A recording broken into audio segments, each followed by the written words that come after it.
மிதுன ராசிக்காரர்களுக்கு காது மூக்கு தொண்டை சளி தொந்தரவில் சிறிது கவனம். சனிக்கிழமையில் அனுமன் வழிபாடு சகல விதத்தில் நன்மை ஏற்படுத்தி தரும். இடம் விட்டு இடம் போகக்கூடிய பிராப்தங்கள் அதிகமாக இருக்கக்கூடிய ராசிக்காரர்கள் மிதுனம் வரும். மகான்கள் தரிசனம் மனதிற்கு தெளிவை ஏற்படுத்தும். குருமார்களின் ஆசீர்வாதம் உங்களுக்கு இருந்த தடைகளை தவிடுபொடியாக்கும். பிள்ளைகளுடைய சுபிட்சம் அனுகூலங்கள் மிகப்பெரிய ஏற்றத்தையும் நம்பிக்கையும் ஏற்படுத்தி தரும். துணை அல்லது துணைவியாருடைய நீண்ட நாள் கனவுகள் நிறைவேறும்.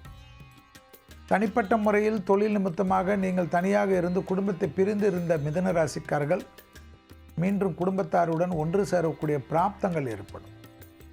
திடீர் அதிர்ஷ்டம் உத்தியோகத்திலும் தொழிலிலும் ஏற்படும். ஆச்சரியத்தக்க அளவுக்கு நன்மைகள் காணப்படும். வாக்குஸ்தானத்தில் சூரியன் இருப்பதனால் வார்த்தைகளில் மட்டும் கவனம்.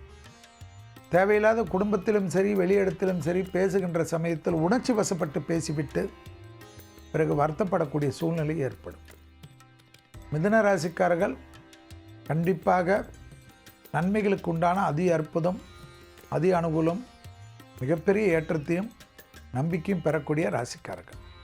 மிதுன ராசிக்காரர்களுக்கு இந்த வாரத்தில் நிதானத்துடன் பேசக்கூடிய அனைத்து விஷயங்களும் சக்ஸஸ் ஏற்படும். லாபத்தின் அளவு பன்மடங்காக உயரும். பூமி சம்பந்தப்பட்ட விஷயத்தில் இந்த பாதிப்புகள் நிவர்த்தி ஏற்படும்.